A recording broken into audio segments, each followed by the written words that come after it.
आऊज़ुबिल्लाहिमिनश्शैतानिर्रजीम बिस्मिल्लाहिर्रहमानिर्रहीम। Dear students, कैसे हैं आप सब लोग। मैं उम्मीद करता हूं कि आप सब लोग ठीक ठाक होंगे।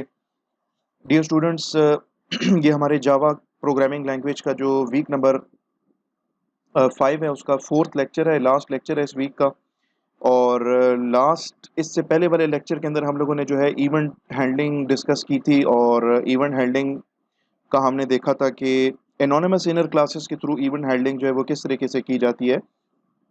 आज की क्लास पे जाने से पहले मैं आपसे कुछ रिक्वेस्ट करूंगा हमेशा की तरह कि एक तो मेरे इस चैनल को अगर आपने सब्सक्राइब नहीं किया हुआ तो काइंडली इसको सब्सक्राइब कर लें, ताकि जो भी वीडियो इस पे अपलोड होगी चैनल पे उसका नोटिफिकेशन आपको सबसे पहले मिल जाएगा।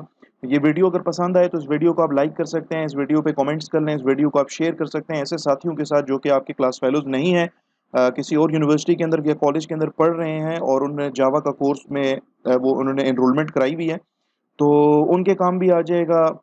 आप ये चैनल, ये वीडियो, ये प्लेलिस्ट, और थर्डली ये कि इस वीडियो को काइंडली यूट्यूब पे देखा करें complete from the start till the end. आप इसको अगर चाहें डाउनलोड करना तो आप बाद में इसको डाउनलोड कर सकते हैं, लेकिन एटलीस्ट एक दफ़ा इस वीडियो को यूट्यूब पे देखें। तो डियर स्टूडेंट्स, इसके साथ ही हम स्टार्ट करते हैं आज का लेक्चर और देखते हैं कि आज हमने क्या पढ़ना है। तो let's begin our lecture.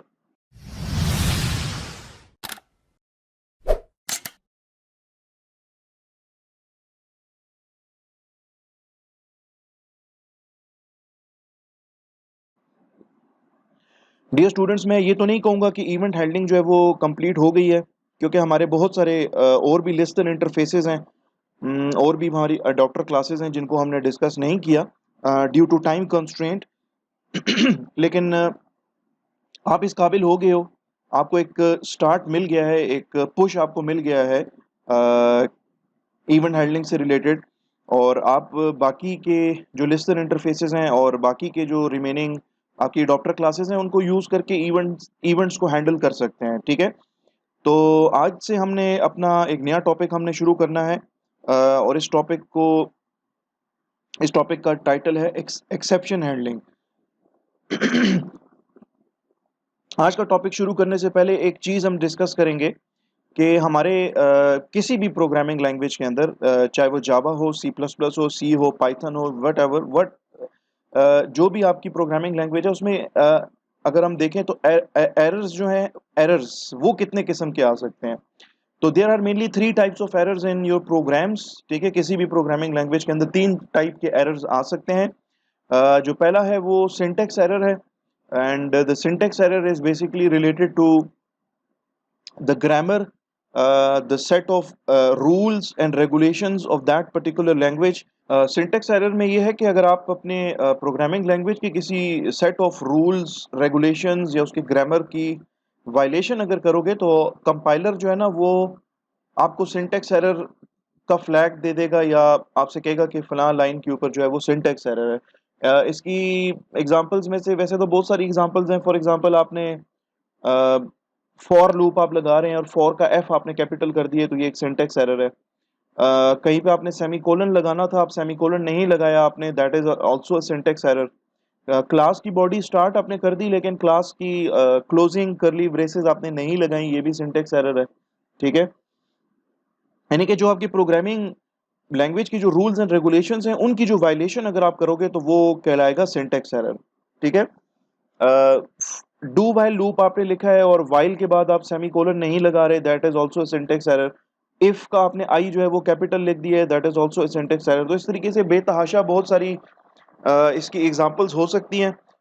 Generally आप ये कह सकते हैं कि यार सिंटेक्स एरर्स वो एरर्स हैं कि जो वो उस टाइम पे अकर होते हैं अगर आप अपने प्रोग्रामिंग लैंग्वेज के रूल्स एंड रेगुलेशंस की वायलेशन कर रहे हो। देन आपके आ जाते हैं जी लॉजिकल एरर्स। लॉजिकल एरर्स जो है, इन लॉजिकल एरर्स का कंपाइलर के साथ कोई ताल्लुक नहीं है। लॉजिकल एरर जो है वो क्योंकि कंपाइलर जो है वो आपके प्रोग्राम के लॉजिक को नहीं देख रहा होता, कंपाइलर आपके प्रोग्राम के सिंटेक्स को देख रहा होता है, आपकी जो set of rules and regulations हैं उनको देख रहा होता है कि आपने उसकी कहीं वायलेशन तो नहीं की हुई है। लॉजिकल एरर ये है कि यार कि आप अगर एक प्रोग्राम लिख रहे हो ना, तो प्रोग्राम बेसिकली क्या होता है, प्रोग्राम जो है वो किसी भी प्रोग्रामिंग लैंग्वेज के अंदर अगर आप लिख रहे होते हो तो वो बेसिकली एक प्रॉब्लम का सोल्यूशन होता है। ठीक है, और जब आप रियल लाइफ के अंदर भी अगर देखें, आपके सामने कोई प्रॉब्लम आ जाती है, तो उस प्रॉब्लम को टैकल करने के लिए आपके पास डिफरेंट सॉल्यूशंस होते हैं, और उन सॉल्यूशंस के अंदर डिफरेंट स्टेप्स होते हैं जो कि आपने खास ऑर्डर के अंदर लेने होते हैं। इसी तरीके से प्रोग्रामिंग के अंदर भी अगर आपसे कहा जाता है कि यार दो नंबर्स का ना सम कैलकुलेट करना है, तो दो नंबर्स का सम कैलकुलेट करने वाला जो प्रोग्राम है, इसमें भी आपको कुछ इंस्ट्रक्शंस लिखनी पड़ेंगी, और उन इंस्ट्रक्शंस को आपने एक खास ऑर्डर के अंदर लिखना होगा। ठीक है। अब दो नंबर्स को सम करने वाला प्रोग्राम है, और आप जो है अपने दोनों वैल्यूज को, दोनों नंबर्स को सम करने की बजाय वहां पे अगर आप स्टेरिक का ऑपरेटर लगा दो दो अपने नंबर्स के दरमियान में, तो सम तो नहीं कैलकुलेट करेगा, वो तो प्रोडक्ट कैलकुलेट करेगा। तो हालांकि ये स्टेटमेंट ठीक है, इसमें प्रोग्रामिंग सिंटेक्स का कोई किसी किस्म का कोई एरर नहीं है, लेकिन आपके प्रोग्राम का जो लॉजिक है ना वो खराब हो गया है। ठीक है, बजाय इसके कि वो दो नंबर्स को ऐड करता, आपने प्लस का ऑपरेटर लगाने की बजाय अगर आपने लगा दिए स्टेरिक का ऑपरेटर फॉर एग्जांपल, ठीक है, तो आपका प्रोग्राम जो है वो दो नंबर्स का सम कैलकुलेट करने की बजाय दो नंबर्स का प्रोडक्ट कैलकुलेट करना शुरू कर देगा। तो अगर आपके प्रोग्राम के अंदर जो नंबर ऑफ इंस्ट्रक्शंस आप लिख रहे हो, वो इंस्ट्रक्शंस वो इंस्ट्रक्शंस जो हैं, उनका या तो ऑर्डर ठीक नहीं है, ठीक है, या आपने जो है वो गलत इंस्ट्रक्शन लिख दी है। You were suppose to write an another statement, but you have written something else. ठीक है, बट दैट समथिंग एल्स और that particular instruction, if it is fulfilling the syntax of that particular language, तो syntax error तो नहीं आएगा, लेकिन आपका program जो है वो आपको अनएक्सपेक्टेड रिजल्ट्स देगा। आपका प्रोग्राम जो है वो सही तरीके से नहीं चलेगा, आपको जो रिजल्ट्स उसने देने थे वो रिजल्ट्स नहीं दे पाएगा आपको आपका प्रोग्राम। तो ये आपका लॉजिकल एरर है। फिर आपके कुछ ऐसे एरर्स होते हैं जो कि कहलाते हैं रन टाइम एरर्स। ये एरर्स ऐसे एरर्स हैं जो कि आपका प्रोग्राम एग्जीक्यूट हो रहा होता है और उस दौरान ये एरर्स आ जाते हैं। ठीक है, रन टाइम एरर्स जो है, इनमें से बहुत सारे ऐसे एरर्स हैं जो कि आपके कंट्रोल में नहीं है। फॉर एग्जांपल आपका मेमोरी ओवरफ्लो, कि आपकी रैम जो है वो ओवरफ्लो हो गई है, ठीक है, उसके अंदर इनफ स्पेस नहीं है टू क्रिएट द वेरिएबल्स। ठीक है, या आपका जो जेवीएम है, जावा वर्चुअल मशीन, वो करप्ट हो गई है, ठीक है, या आपका जेडीके करप्ट हो गया है। ठीक है, तो these most of these run time errors they normally they occur at the run time, इसलिए इनको रन टाइम एरर्स कहा जाता है। और बहुत सारे रन टाइम एरर्स ऐसे हैं जो कि आपके कंट्रोल में नहीं होते। ठीक है, यू कैन नॉट हैंडल या you can not cope up with these errors. ठीक है, तो इसके बाद जो है, हम चूंकि एक्सेप्शन हैंडलिंग पढ़ रहे हैं, तो हमें ये पता होना चाहिए कि यार एक्सेप्शन क्या चीज होती है। ठीक है, तो एक्सेप्शन को अगर हम देखें या उसको अगर हम डिफाइन करने की कोशिश करें सादा अल्फाज में, अगर मैं आपको बता पाऊं एक्सेप्शंस के बारे में, तो एक्सेप्शंस बेसिकली आपके प्रोग्राम के अंदर एक खास सिचुएशन को कहते हैं, या आपका प्रोग्राम एक ऐसी सिचुएशन में आ जाता है कि वो एक खास नंबर ऑफ स्टेटमेंट्स या किसी इंस्ट्रक्शन को वो एग्जीक्यूट कर नहीं पा रहा होता, और आपका प्रोग्राम जो है वो प्री मेच्योरली, एब्रप्टली आप कह सकते हैं, वक्त से पहले ही आपका प्रोग्राम जो है वो टर्मिनेट हो जाता है। एक्सेप्शंस आपके प्रोग्राम के अंदर ऐसी सिचुएशंस होती हैं, ऐसी कंडीशंस होती हैं कि जिनको, या ऐसी सिचुएशन होती है जो कि अराइज हो जाती है आपके प्रोग्राम के दरमियान में, कि जिसको ना आपका प्रोग्राम फुलफिल नहीं कर पा रहा होता। तो आपका प्रोग्राम जो है वो abruptly, without giving any notice, without giving any error message, आपका प्रोग्राम जो है वो एब्रप्टली क्या हो जाएगा, टर्मिनेट हो जाएगा। एक्सेप्शंस को हमें हैंडल करना पड़ेगा, जैसे इवेंट्स को हमने हैंडल करना सीखा है। और इवेंट हैंडलिंग में मैंने आपको बताया था कि events they are basically considered as, in fact considered तो लफ्ज तो नहीं कहना चाहिए, लेकिन इवेंट्स आपके जो हैं they are basically objects of some built in classes in Java. इसी तरीके से आपके जो एक्सेप्शंस हैं, एक्सेप्शंस भी आपकी जो है जावा की बिल्ट इन क्लासेस के ऑब्जेक्ट्स होते हैं। तो इन ऑब्जेक्ट्स को ना हमें हैंडल करना पड़ेगा। फॉर एग्जांपल कोई सिचुएशन आ जाती है आपके प्रोग्राम के अंदर, आपका प्रोग्राम जो है वो प्री मेच्योरली, एब्रप्टली आपका प्रोग्राम जो है वो टर्मिनेट हो जाता है, तो एटलीस्ट आप अपने यूजर को, यानी कि एक्सेप्शन आ गई है आपके प्रोग्राम के अंदर, ठीक है, आपका प्रोग्राम टर्मिनेट हो जाता है without giving you any error message, तो एटलीस्ट ये होना चाहिए कि यार आपका प्रोग्राम जो है वो आपको एक एरर मैसेज दे दे, आपको बताए कि यार आपका प्रोग्राम क्यों टर्मिनेट हो रहा है, आपने कोई गलत इनपुट दिया है, लेट सपोज उस वजह से टर्मिनेट हो रहा है। ठीक है, तो आप यूजर को बता दें कि यार इस किस्म का इनपुट आप जो है ना फ्यूचर के अंदर ना दें। तो this is actually called as exception handling, कि आप यूजर को ना एक प्रॉपर मैसेज दे दें, उसको बताएं कि आपका प्रोग्राम क्यों टर्मिनेट हो रहा है, ताकि आपका प्रोग्राम जो है ना ग्रेसफुली तरीके से टर्मिनेट हो जाए, बजाय इसके कि एब्रप्टली अचानक without giving any message, without giving any error message, ठीक है, आपका प्रोग्राम टर्मिनेट हो जाए। तो एक्सेप्शन हैंडलिंग के अंदर हम चाहेंगे कि आपका प्रोग्राम, ठीक है, आपके प्रोग्राम के अंदर अगर एक्सेप्शन आ जाती है तो you can not avoid the exception but you can handle that exception. आपके प्रोग्राम में अगर एक्सेप्शन आ जाती है तो you can handle that exception very easily, ठीक है। वो कैसे हैंडल करेंगे उसको, वो तो हमने ऑब्वियसली देखना ही है, प्रोग्रामिंग एग्जांपल के थ्रू भी देखेंगे। लेकिन हम बात कर रहे थे कि एक्सेप्शंस जो है they are basically objects of built in classes in Java. तो यहाँ पे एक छोटी सी हायरार्की है मेरे पास क्लासेस की, ठीक है, उनको जरा थोड़ा सा डिस्कस कर लेते हैं। फॉर एग्जांपल यहाँ पे अगर आप देखें तो मेरे पास जो ये क्लास है, ये क्लास कहलाती है ऑब्जेक्ट की क्लास। ये तमाम जावा की जो क्लासेस हैं उनकी पेरेंट क्लास है, ठीक है।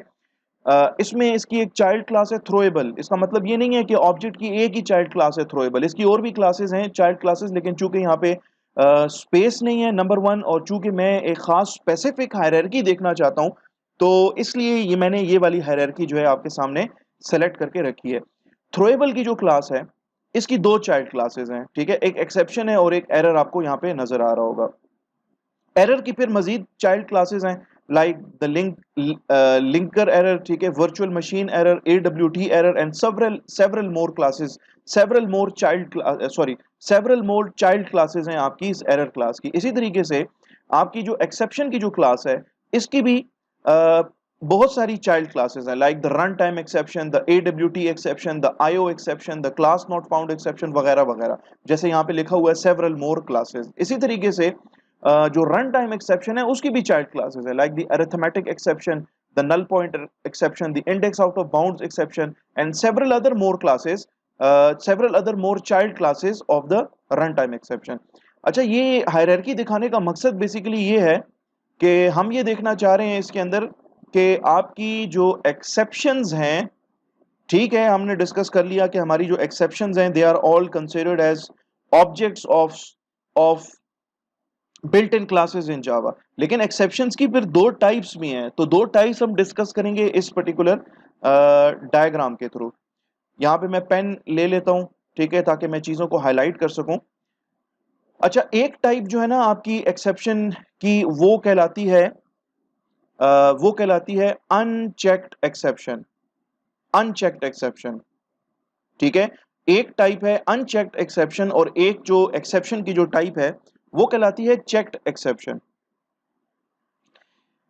मैंने आपसे अभी थोड़ी देर पहले ये डिस्कशन की कि आपके प्रोग्राम में किसी खास वजह से कोई सिचुएशन अराइज हो जाती है या कोई एक्सेप्शन अगर अराइज हो जाती है आपके प्रोग्राम के अंदर, तो बजाय इसके कि आप अपने प्रोग्राम को एब्रप्टली आपका प्रोग्राम क्लोज हो, हम उस एक्सेप्शन को हैंडल करेंगे, ठीक है। तो यहां पे चेक्ड एक्सेप्शन ऐसी एक्सेप्शंस होती हैं कि जिनको हैंडल करने का कोड आप अगर लिखो, ठीक है, अनचेक्ड एक्सेप्शंस वो एक्सेप्शंस हैं कि जिनको हैंडल करने का कोड आप लिखते हो या नहीं लिखते, कंपाइलर आपको इस पे किसी किस्म की कोई कोई आपको फोर्स नहीं करेगा। और जो चेक्ड एक्सेप्शंस हैं ये वो एक्सेप्शंस हैं कि इनको ना हैंडल करने का कोड आपने लाजमी लिखना होगा अपनी क्लास के अंदर, चाहे एक्सेप्शंस अगर होती हैं या चाहे एक्सेप्शंस अगर नहीं होती, तब भी आपको इसका जो एक्सेप्शन है इसको हैंडल करने का कोड आपको अपने प्रोग्राम के अंदर लिखना पड़ेगा। और अगर आप नहीं लिखोगे तो कंपाइलर आपको फोर्स करेगा और आपसे कहेगा कि भाई आप एक ऐसी क्लास यूज कर रहे हो या ऐसी स्टेटमेंट लिख रहे हो अपने प्रोग्राम के अंदर कि जिसकी वजह से चेक्ड एक्सेप्शन आने के चांसेस हैं, लिहाजा आप इस चेक्ड एक्सेप्शन को अभी से ही हैंडल कर लें, ठीक है। तो अनचेक्ड एक्सेप्शंस वो एक्सेप्शंस होती हैं कि जिनकी वजह से आप लेट्स सपोज आपने कोई एक स्टेटमेंट लिखी है जिसकी वजह से चेक्ड एक्सेप्शन आने के चांसेस हैं, अनचेक्ड एक्सेप्शन, ठीक है। तो कंपाइलर जो है वो आपको फोर्स नहीं करेगा अनचेक्ड के मामले में। लेकिन अगर कोई ऐसी स्टेटमेंट है लिखी हुई है आपने अपने प्रोग्राम के अंदर जिसकी वजह से चेक्ड एक्सेप्शन आने के चांसेस हैं, तो कंपाइलर आपको फोर्स करेगा और आपसे कहेगा कि भाई ये जो है ना स्टेटमेंट फलां फलां फलां स्टेटमेंट आपने लिखी है, इस स्टेटमेंट की वजह से चेक्ड एक्सेप्शन अकर होने के चांसेस हैं, लिहाजा आप इस चेक्ड एक्सेप्शन को वक्त से पहले ही हैंडल कर लें।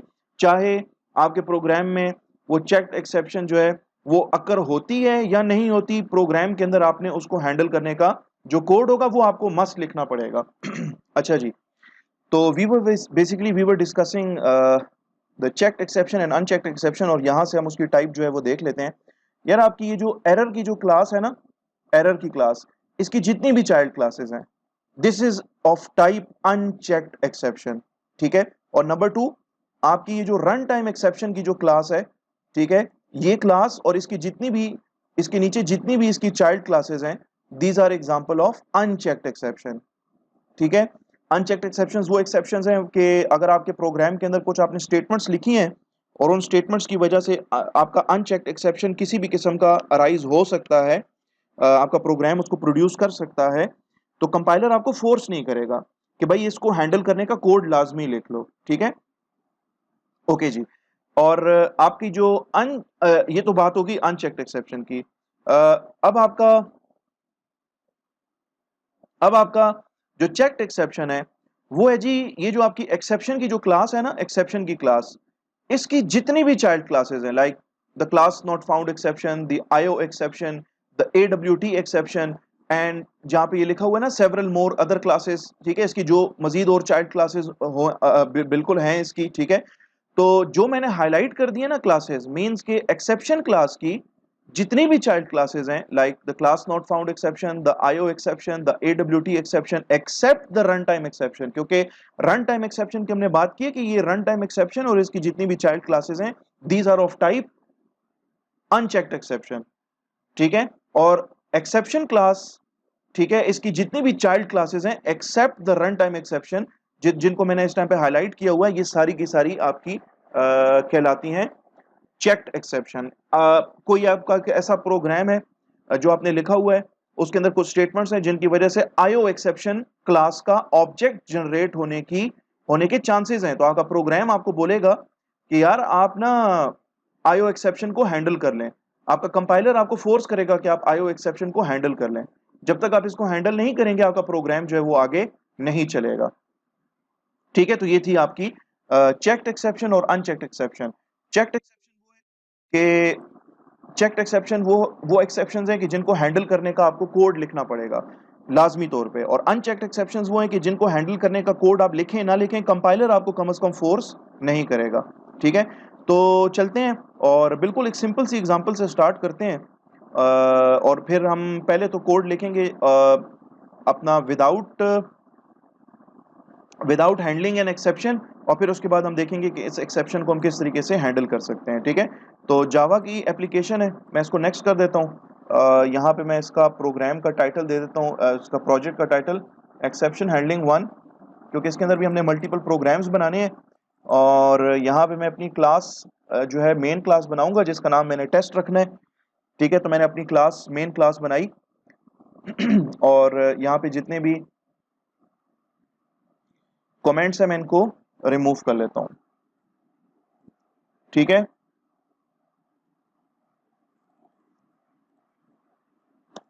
ओके जी। मैं इस प्रोग्राम के अंदर ना एक क्लास इंपोर्ट करता हूं, जावा डॉट यूटिल पैकेज के अंदर है, और उसका नाम है scanner. To take the input from the user on the console I will be using this class scanner class. मैं मेन मेथड के अंदर आता हूं और मैं मेन मेथड के अंदर जो है स्कैनर क्लास का ना एक वेरिएबल बनाता हूं जिसका नाम मैं रखता हूं इनपुट, ठीक है, is equal to new scanner, और इसको मैं system dot in as an argument pass करूंगा, सिस्टम डॉट इन, ठीक है। आपका ये इनपुट ऑब्जेक्ट है, ये इसको एज एन आर्ग्यूमेंट मैंने पास किया। फिर यहाँ पे मैं कुछ वेरिएबल्स बनाऊंगा, लेट्स सपोज नंबर वन, बल्कि इस तरह कर लेते हैं फ्लोट टाइप का बना लेते हैं, number one comma number two comma result. मैं इस तरह कर लेता हूं कि system dot out dot print l n, मैं यूजर को ना एक मैसेज दिखाता हूं और यूजर से कहता हूं कि एंटर योर फर्स्ट नंबर, ठीक है। यूजर अपना पहला नंबर इनपुट करेगा, input is equal to, sorry, number is equal to number one is equal to input dot input variable use करेंगे, उसका मेथड है नेक्स्ट फ्लोट, क्योंकि हमने फ्लोट वैल्यू लेके इन नंबर वन वेरिएबल के अंदर डालनी है। देन मैसेज मिलेगा मुझे system dot out dot print l n enter your second number, ठीक है। और मैं अपना सेकंड नंबर जो है वो नंबर टू वेरिएबल के अंदर डाल दूंगा। इनपुट वेरिएबल या इनपुट ऑब्जेक्ट को यूज करूंगा ऑफ द स्कैनर क्लास, और उसका मैं मेथड यूज करूंगा next float, because I want to return a float value entered by a user into this variable जिसका नाम है नंबर टू। अच्छा, ये दोनों वैल्यूज जब मेरे पास आ जाएंगी तो मैं रिजल्ट वेरिएबल को जो कि मैंने डिक्लेयर किया है लाइन नंबर 7 के ऊपर, मैं उसको यूज करूंगा और मैं लिखूंगा number one divided by number to.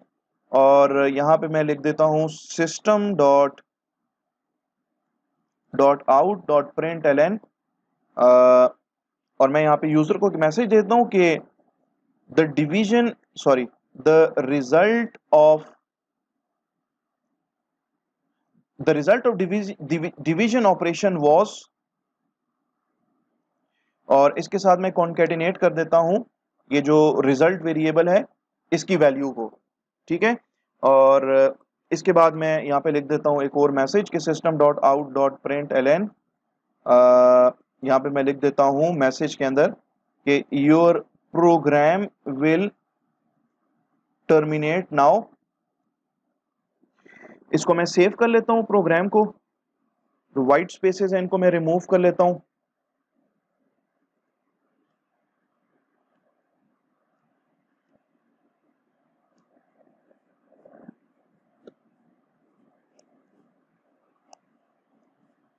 Programme को मैं रन कर लेता हूँ, ठीक है।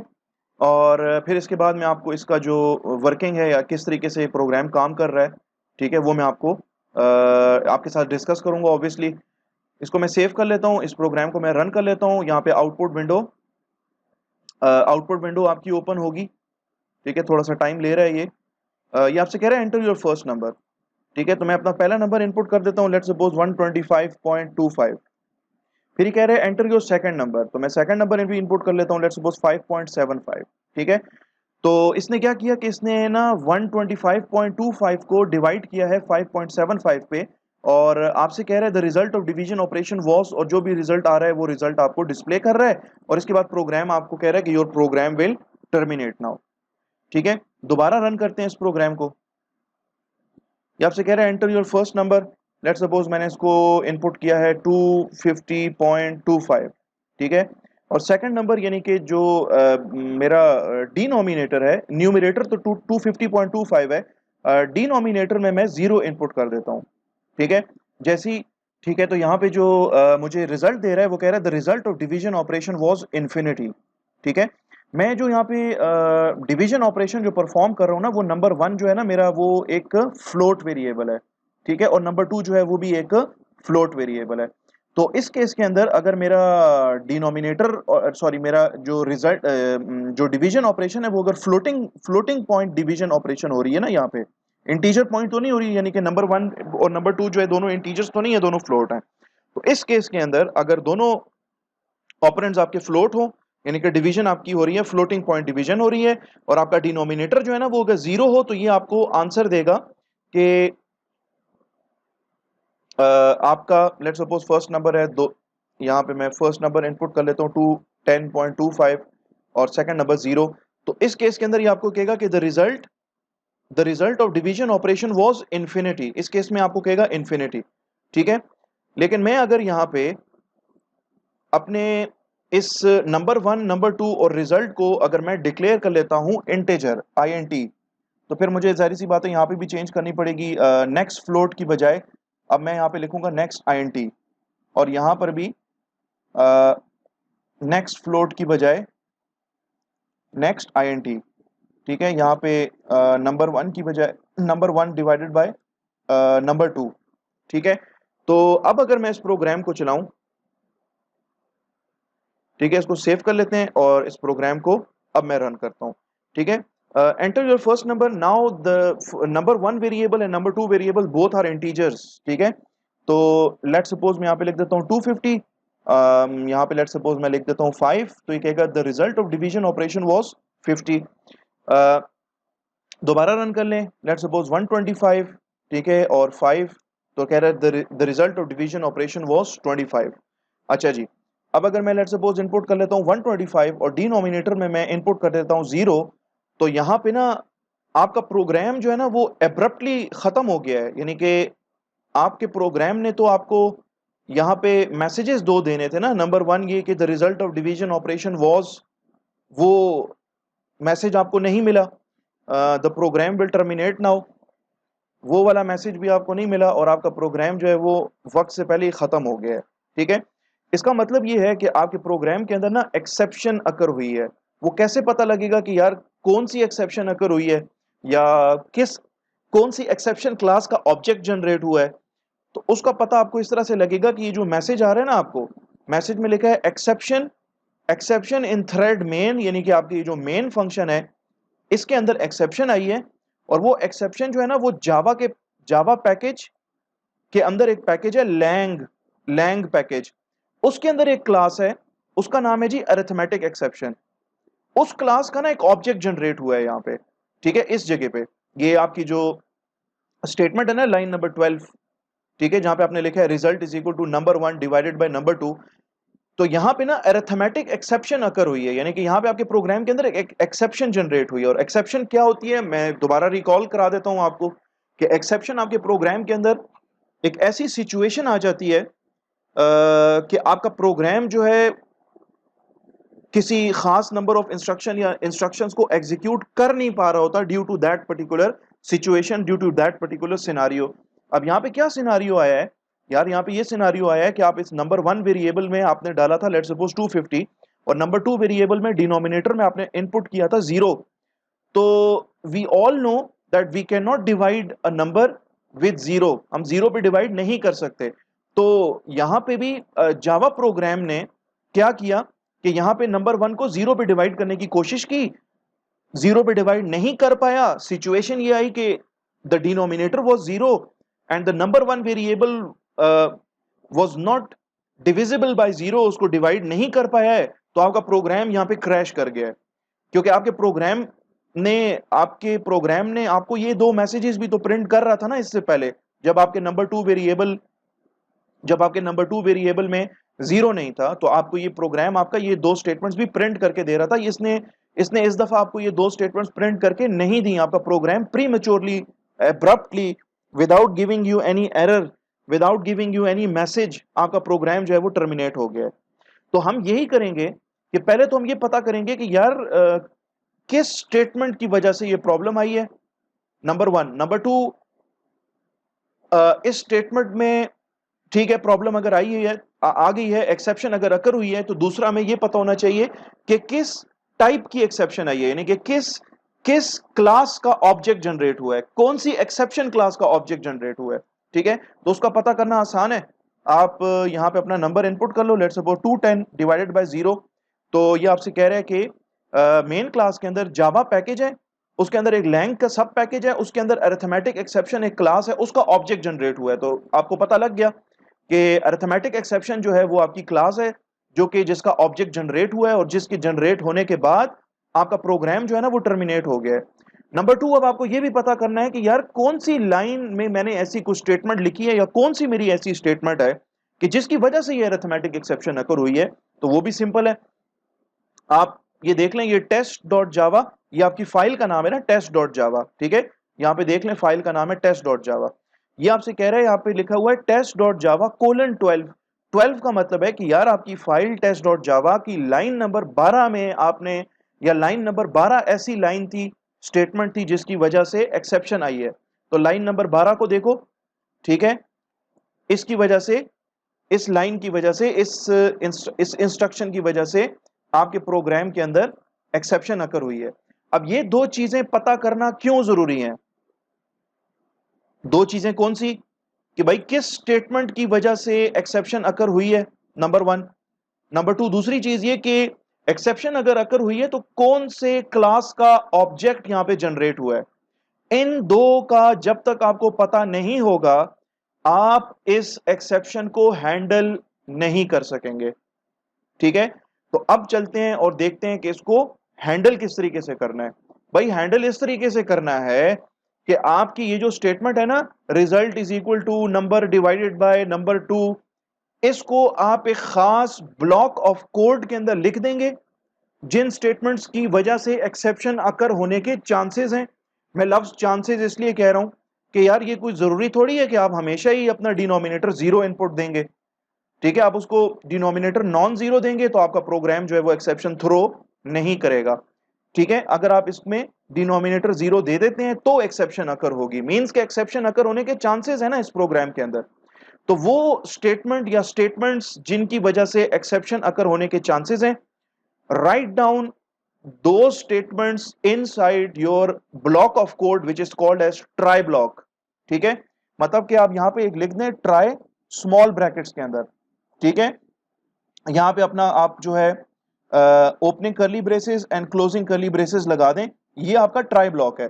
या ट्राई ब्लॉक के अंदर मैं इस स्टेटमेंट को उठा के, ठीक है, इसको मैं कट कर देता हूं और इस स्टेटमेंट को ना मैं ट्राई ब्लॉक के अंदर लिख दूंगा। ठीक है, ट्राई ब्लॉक वो ब्लॉक ऑफ कोड है जिसके अंदर से एक्सेप्शन, ट्राई ब्लॉक जो है उस एक्सेप्शन को थ्रो करेगा। ठीक है, ट्राई ब्लॉक उस एक्सेप्शन को थ्रो करेगा। तो क्रिकेट के अंदर अगर मैं बॉल आपकी तरफ थ्रो करूंगा तो आप आगे से क्या करोगे उस बॉल के साथ? ऑब्वियसली उसको कैच करोगे ना। तो अगर ट्राई ब्लॉक एक्सेप्शन को थ्रो कर रहा है तो ट्राई ब्लॉक के फौरन बाद एक और ब्लॉक ऑफ कोड आपको लिखना पड़ेगा जिसका नाम है कैच ब्लॉक। और कैच ब्लॉक के अंदर आप मेंशन करोगे, कैच ब्लॉक के अंदर आप मेंशन करोगे यार आप किस किस्म के एक्सेप्शन को यहां पे कैच कर रहे हो, या आपका ये जो कैच ब्लॉक है ये किस टाइप के एक्सेप्शन को कैच कर रहा है। तो मैंने इसके अंदर लिखा कैच ब्लॉक के अंदर कि मेरा कैच ब्लॉक जो है वो अरिथमेटिक एक्सेप्शन को कैच कर रहा है, अरिथमेटिक एक्सेप्शन को वो कैच कर रहा है। कैच ब्लॉक के अंदर आप अपनी वो तमाम स्टेटमेंट्स लिख सकते हैं। कैच ब्लॉक के अंदर यू कैन राइट ऑल दो statements inside the catch block जो कि आप यूजर को दिखाना चाहते हैं in case if the exception was occurred. अगर एक्सेप्शन अकर होगी है तो इससे पहले तो कोई मैसेज थोड़ी आ रहा था। आप यूजर को मैसेज दे सकते हैं और आप यूजर को मैसेज इस कैच ब्लॉक के अंदर दे सकते हैं। और आप यूजर को मैसेज दे सकते हैं, लेट्स सपोज ये मैसेज आप यूजर को दे सकते हैं कि please do not input zero as your denominator, कि जीरो ना इनपुट करें अपने डिनोमिनेटर में। ठीक है, इस प्रोग्राम को मैं सेव कर लेता हूं। यहां पे एक एरर आ रहा होगा इस प्रोग्राम के अंदर, यहां पे वो एरर बेसिकली ये है कि आपका ये जो रिजल्ट नाम का जो वेरिएबल है ना वो कह रहा है कि यार ये इनिशियलाइज्ड नहीं है। ठीक है, तो चलो मैं इस तरह कर लेता हूं कि यहाँ पे जो रिजल्ट वेरिएबल है ना मैं इसके अंदर ना जीरो पुट कर देता हूं। लेकिन ये काफी नहीं होगा क्योंकि आपका प्रोग्राम अभी थोड़ी देर में एक लॉजिकल एरर देना शुरू कर देगा। वो क्या है देखें, लेकिन उससे पहले मैं प्रोग्राम रन करने से पहले आपको ये बताता चलूं कि यार अगर आपका ये जो ट्राई ब्लॉक जो मैंने लिखा है ना, ट्राई ब्लॉक, इसके अंदर ये जो स्टेटमेंट मैंने लिखी है, ठीक है, this statement can be termed as critical statement. Critical statement वो स्टेटमेंट्स होती हैं कि जिनकी वजह से एक्सेप्शन अकर होने के चांसेस हो। ठीक है भाई, इसमें अगर नंबर 2 वेरिएबल जो है ना वो अगर जीरो हो गया तो एक्सेप्शन आ जाएगी, अगर जीरो ना हुआ तो एक्सेप्शन नहीं आएगी। अगर एक्सेप्शन नहीं आती है, यानी कि अगर आपका ट्राई ब्लॉक एक्सेप्शन थ्रो नहीं कर रहा तो आपका कैच ब्लॉक भी नहीं चलेगा, यानी कि आपको मैसेज नहीं आएगा please do not input zero as your denominator. वो इसलिए क्योंकि आपने डिनोमिनेटर में जीरो इनपुट किया ही नहीं है। इफ द ट्राई ब्लॉक, इस केस के अंदर, इस एग्जांपल के अंदर, इफ द ट्राई ब्लॉक और the statement present in the try block throws an arithmetic exception, तो आपका कैच ब्लॉक चलेगा, वरना आपका कैच ब्लॉक नहीं चलेगा। एक्सेप्शन आई है तो कैच ब्लॉक चलेगा, एक्सेप्शन नहीं आई है तो कैच ब्लॉक नहीं चलेगा। आपका नंबर 2 वेरिएबल आपने इसमें यहां पे इनपुट इसमें जीरो किया है तो आपका एक्सेप्शन अकर होगी, एक्सेप्शन यहां से थ्रो होगी, अरिथमेटिक एक्सेप्शन थ्रो होगी और आपका कैच ब्लॉक चलेगा। और अगर आपने नंबर 2 नाम के वेरिएबल में अगर आपने जीरो इनपुट नहीं किया है तो आपका ये प्रोग्राम सही से चल जाएगा। Result is equal to number 1 divided by number 2, ये स्टेटमेंट सही से चल जाएगी। ये अरिथमेटिक एक्सेप्शन थ्रो नहीं करेगी क्योंकि अरिथमेटिक एक्सेप्शन यहाँ पे अकर हुई नहीं है। अगर हुई नहीं है तो आपका ये कैच ब्लॉक जो है ये क्या हो जाएगा, ये आपका कैच ब्लॉक स्किप हो जाएगा। ठीक है। लेकिन इस प्रोग्राम के अंदर एक लॉजिकल एरर है, वो मैं आपको अभी बताता हूं। ठीक है, इसको मैं रन करके आपको दिखा देता हूं। Enter your first number. Let's suppose मैंने इनपुट किया 125, मैंने इनपुट किया 3, तो ये मुझे दिखा रहा है the result of division operation was 41। ठीक है, अच्छा जी, दोबारा रन कर लेते हैं इस प्रोग्राम को। एक्सेप्शन तो नहीं आई ना इसके अंदर। लेट्स सपोज 210 डिवाइडेड बाय 3, तो कह रहा है the result of division operation was 70 and the program will terminate now. ठीक है, दोबारा रन कर लें। मैं लिखता हूं 210 और इसको अब डिवाइड करने की कोशिश करेंगे 0 से। ठीक है, तो एक्सेप्शन अकर होगी, अरिथमेटिक एक्सेप्शन अकर होगी यहाँ पे। आपके result is equal to number 1 divided by number 2, ये जो आपने स्टेटमेंट लिखी है इसकी वजह से तो आपका ना कैच ब्लॉक चलेगा। इससे पहले तो कैच ब्लॉक नहीं चल रहा था ना, 2 दफा मैंने स्टेटमेंट को एग्जीक्यूट किया, कैच ब्लॉक नहीं चल रहा था। वो नहीं चल रहा था, वो इसलिए नहीं चल रहा था क्योंकि अरिथमेटिक एक्सेप्शन अकर नहीं हो रही थी। अरिथमेटिक एक्सेप्शन क्लास का ऑब्जेक्ट जनरेट नहीं हो रहा था। अब जब मैं इसको एंटर प्रेस करूंगा तो यहां पे ना आपका नंबर 1 वेरिएबल इसमें 210 है, नंबर 2 में 0 है, तो 210 divided by 0, this is a type of statement जो कि एग्जीक्यूट नहीं कर पाएगा आपका जावा का प्रोग्राम।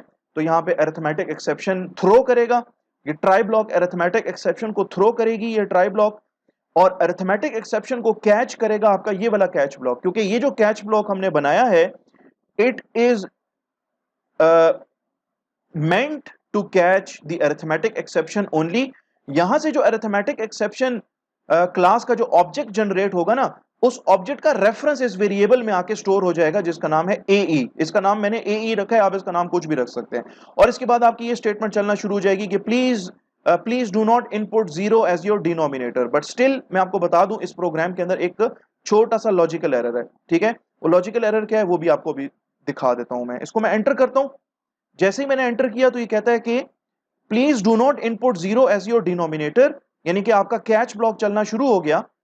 आपका कैच ब्लॉक चलना शुरू हो गया, और कैच ब्लॉक के बाद आपकी जो स्टेटमेंट्स है ना, ये वाली the result of division operation was, वो आपको दिखा रहा है 0। भाई डिवीजन ऑपरेशन तो हुआ ही नहीं है परफॉर्म। और इसके बाद ये आपको दिखा रहा है the program will terminate now. यानी कि ये जो स्टेटमेंट है ये if there was an exception, तो ये स्टेटमेंट मुझे नजर नहीं आनी चाहिए कि the result of division operation was 0। ये मुझे नजर नहीं आनी चाहिए। तो मैं क्या करूंगा कि मैं इस स्टेटमेंट को यहां से कट कर दूंगा। ठीक है, मैं स्टेटमेंट को यहां से कट कर दूंगा और इसको ना मैं अपने ट्राई ब्लॉक के अंदर लिख दूंगा। अब ये कोई कंपलसरी नहीं है कि ट्राई ब्लॉक के अंदर आप वही स्टेटमेंट्स लिखो जो कि क्रिटिकल स्टेटमेंट्स हो, या वो स्टेटमेंट्स लिखो जिनकी वजह से एक्सेप्शन अकर होने के चांसेस हो। अब क्या होगा अगर एक्सेप्शन आ जाती है ना, अगर एक्सेप्शन अकर हो जाती है तो आपका ये जो ट्राई ब्लॉक है इसमें जो स्टेटमेंट लिखी है result is equal to number divided by number 2, इसके बाद जो जितनी भी स्टेटमेंट्स होंगी ना ट्राई ब्लॉक के अंदर, वो सारी की सारी स्किप हो जाएंगी। वो सारी की सारी स्किप हो जाएंगी, मींस कि आपकी ये स्टेटमेंट नहीं चलेगी और डायरेक्ट आपका कैच ब्लॉक चलेगा। और कैच ब्लॉक में लिखा आएगा please do not input 0 as your denominator. तो एक्सेप्शन अगर आ गई है तो result is equal to number divided by number 2, इसके बाद जितनी भी स्टेटमेंट्स हैं ट्राई ब्लॉक के अंदर वो एग्जीक्यूट नहीं होंगी, आपका कैच ब्लॉक चलेगा। और कैच ब्लॉक में आपको स्टेटमेंट नजर आएगी, आउटपुट स्टेटमेंट के please do not input 0 as your denominator. और उसके बाद जब कैच ब्लॉक खत्म हो जाएगा तो उसके बाद आपका जो मेन फंक्शन है ना, वो उसी तरीके से रेगुलरली चलेगा, नॉर्मली चलेगा जैसे कि पहले चल रहा था। और लेट्स सपोज यहां पे अगर एक्सेप्शन अकर नहीं होती तो ये स्टेटमेंट तो चलेगी ही चलेगी। एक्सेप्शन अगर अकर नहीं होती तो ये वाली स्टेटमेंट भी चलना शुरू हो जाएगी कि the result of division operation was, और मुझे रिजल्ट जो है वो मुझे रिजल्ट जो है वो देखना भी है इन केस कि एक्सेप्शन अगर अकर नहीं हुई भी है तो I would like to see the result. तो इसलिए मैंने स्टेटमेंट को ट्राई ब्लॉक के अंदर लिख दिया है। और अगर एक्सेप्शन अकर नहीं होती तो कैच ब्लॉक आपका स्किप हो जाएगा, और आपकी ये जो स्टेटमेंट है ये आपने लिखी है आपके मेन फंक्शन के अंदर, और ये आपकी जो है वो नॉर्मल जिस तरीके से आपके बाकी के मेन फंक्शन के की जो स्टेटमेंट्स एग्जीक्यूट हो रही थी उसी तरीके से ये भी एग्जीक्यूट होना शुरू हो जाएगी। तो मैं इसको अब सेव कर लेता हूं। अब आपके प्रोग्राम के अंदर किसी किस्म का कोई लॉजिकल एरर नहीं है। और ये जो स्टेटमेंट है ना रिजल्ट इज इक्वल टू 0, अब इसको आप बिल्कुल मतलब इसको बेशक आप इनिशियलाइज ना करें अब रिजल्ट वेरिएबल को, इससे अब कुछ नहीं होगा। ठीक है, एंटर योर फर्स्ट नंबर। मैं कहता हूं यार मेरा फर्स्ट नंबर है let's suppose 225। Enter your second number, the second number is let's suppose it is 6। Integer division करेगा, the result of division operation was 37 points वाला जो पोर्शन है उसको स्किप कर देगा और इसके बाद the program will terminate now. भाई एक्सेप्शन नहीं आई है ना, एक्सेप्शन नहीं आई ट्राई ब्लॉक के अंदर, ये दोनों स्टेटमेंट्स आपकी प्रॉपरली चल गई। आपका जो कैच ब्लॉक है वो सारे का सारा क्या हो गया, स्किप आउट हो गया। और इसके बाद आपका कैच ब्लॉक के बाद जितनी भी स्टेटमेंट्स हैं, फिलहाल तो मेन फंक्शन के अंदर मेन इसमें फंक्शन में एक ही स्टेटमेंट है, तो ये स्टेटमेंट आपकी चलेगी। अगर और कोई स्टेटमेंट्स होती हैं इसके बाद तो वो स्टेटमेंट्स भी आपकी नॉर्मली जिस तरीके से बाकी स्टेटमेंट्स हैं उस तरीके से वो चल रही होती। तो आपको जैसे ही कह रहे हैं ना, your program will terminate now. और अगर मैं यहाँ पे इसको दोबारा रन कर लूं इस प्रोग्राम को, ठीक है, लेट्स सपोज मैं लिखता हूं 225 डिवाइडेड बाय 0, तो अब ये आपसे कहेगा कि please do not input 0 as your denominator. ये स्टेटमेंट आपने लिखी थी अपने कैच ब्लॉक में, और your program will terminate now, ये स्टेटमेंट आपके कैश ब्लॉक से बाहर की स्टेटमेंट है। और ये वाली जो स्टेटमेंट थी ना कि the result of division operation was, ये तो चली ही नहीं। इसलिए नहीं चली क्योंकि एक्सेप्शन आ गई थी ट्राई ब्लॉक में, ट्राई ब्लॉक में एक्सेप्शन आई है तो ये स्टेटमेंट नहीं एग्जीक्यूट होगी। तो आई बिलीव कि ये जो अरिथमेटिक एक्सेप्शन का जो कॉन्सेप्ट है आ गई और होगी। अरिथमेटिक एक्सेप्शन को कैच करना, अरिथमेटिक एक्सेप्शन को हैंडल करना, उसके लिए ये जो स्टेटमेंट या ये जो ब्लॉक ऑफ कोड्स हमने लिखे हैं, try block and catch block, I believe कि इसकी आपको समझ। ऑल राइट, तो डियर स्टूडेंट्स, हमने देखा एग्जांपल देखी कि किस तरीके से हम लोग अरिथमेटिक एक्सेप्शन को हैंडल करेंगे, कैसे हम लोग उसके लिए ट्राई ब्लॉक लिखेंगे, कैसे हम उसके लिए कैच ब्लॉक बनाएंगे, और यही तरीक़ेकार आपकी बाकी की जितनी भी एक्सेप्शंस हैं उनको भी हैंडल करने का यही तरीका होगा। मैंने, अगर आपको याद हो, इसी वीडियो के अंदर अगर आप रिवाइंड कर ले तो मैंने आपसे कहा था कि यार दो चीज़ों का पता करो कि एक्सेप्शन किस स्टेटमेंट की वजह से आ रही है, और नंबर 2, एक्सेप्शन अगर आ रही है तो किस क्लास का ऑब्जेक्ट जनरेट हो रहा है। वो मैंने आपको इसलिए कहा था कि ताकि मैं ये पता कर सकूं कि जो स्टेटमेंट जिसकी वजह से एक्सेप्शन अकर हो रही है, तो ताकि मैं कम से कम उस स्टेटमेंट को ट्राई ब्लॉक के अंदर लिखूं तो सही, क्योंकि ट्राई ब्लॉक के अंदर आपको वो स्टेटमेंट लिखनी होती है जिनकी वजह से एक्सेप्शन अकर होने के चांसेस हों, ठीक है। बाकी नॉर्मल स्टेटमेंट्स भी आप लिख सकते हैं, जैसे ये स्टेटमेंट मैंने लिखी है, it is a normal statement, इस स्टेटमेंट की वजह से एक्सेप्शन अकर होने के कोई चांसेस नहीं है, ठीक है। और दूसरी चीज मैंने कहा था कि कम से कम आप ये देखें कि आपकी, ठीक है, इस स्टेटमेंट की वजह से एक्सेप्शन अकर हो गई है, लेकिन किस किस्म की, किस टाइप की एक्सेप्शन अकर हुई है, यानी कि कौन सी एक्सेप्शन क्लास का ऑब्जेक्ट जनरेट हुआ है। तो मुझे पता लग गया था, वहां पे लिखा हुआ आ रहा था java.lang.arithmetic exception, और इसका पता करना इसलिए जरूरी है ताकि मैं कैच ब्लॉक के अंदर, उस पर्टिकुलर क्लास का एक रेफरेंस वेरिएबल डिक्लेयर कर सकूं। क्योंकि ट्राई ब्लॉक यहां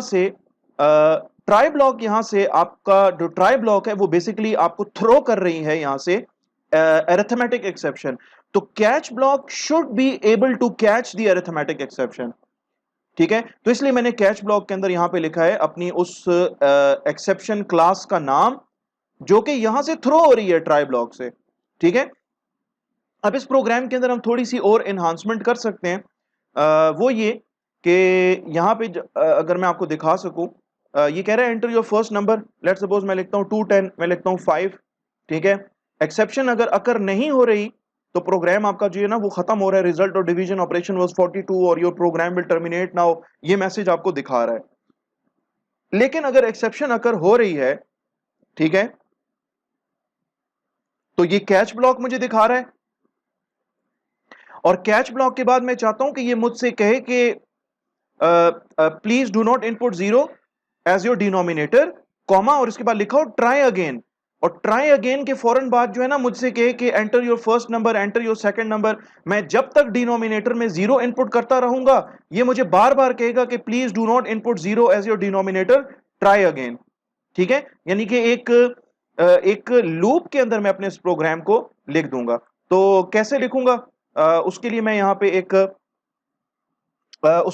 पे एक वेरिएबल डिक्लेयर कर लेता हूं, या हाँ, एक बुलियन टाइप का वेरिएबल डिक्लेयर कर लेता हूं, boolean repeat is equal to true, ठीक है। एक वेरिएबल डिक्लेयर किया है जिसका नाम है रिपीट, और इसमें मैंने ट्रू इसके अंदर मैंने डाला हुआ है, इसकी वैल्यू, इनिशियल वैल्यू जो है वो ट्रू है, और यहां से मैं अपना व्हाइल लूप शुरू करूंगा because I want to I want to execute the statements repeatedly. ठीक है, ये वाली स्टेटमेंट भी कि एंटर योर फर्स्ट नंबर, आप पहला नंबर इनपुट कर लें, एंटर योर सेकंड नंबर, आप सेकंड नंबर इनपुट कर लें, फिर उसके बाद आपका try block and even your catch block. ठीक है, आपकी जो वाइल लूप है वो यहां पे आके खत्म होगी। ठीक है, ओके। और वाइल के अंदर कंडीशन क्या लिखेंगे? वाइल में आप जस्ट सिंपल कंडीशन लिख दें, वाइल रिपीट। ठीक है, ऐसे भी लिख सकते हो आप, while repeat is equal true, while repeat is equal to true. ठीक है, और ऐसे भी लिख सकते हो आप कि वाइल रिपीट।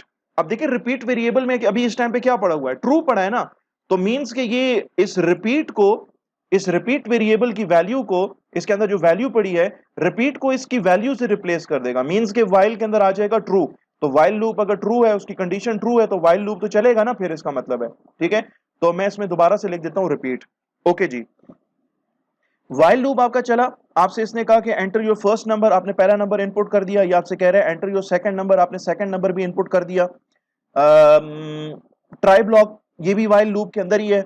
अगर आपकी यहाँ पे एक्सेप्शन अकर, एक्सेप्शन अगर यहाँ पे अगर अकर हो जाती है, एक्सेप्शन अगर यहाँ पे अकर हो जाती है, तो ये वाली स्टेटमेंट लाइन नंबर 18 जो है ये तो स्किप हो जाएगी और आपका कैच ब्लॉक चलना शुरू हो जाएगा। और कैच ब्लॉक के अंदर जो स्टेटमेंट है वो स्टेटमेंट चलना शुरू हो जाएगी। और कैच ब्लॉक के बाद यहां से आपका ये वाइल लूप यहां पे खत्म हो रहा है।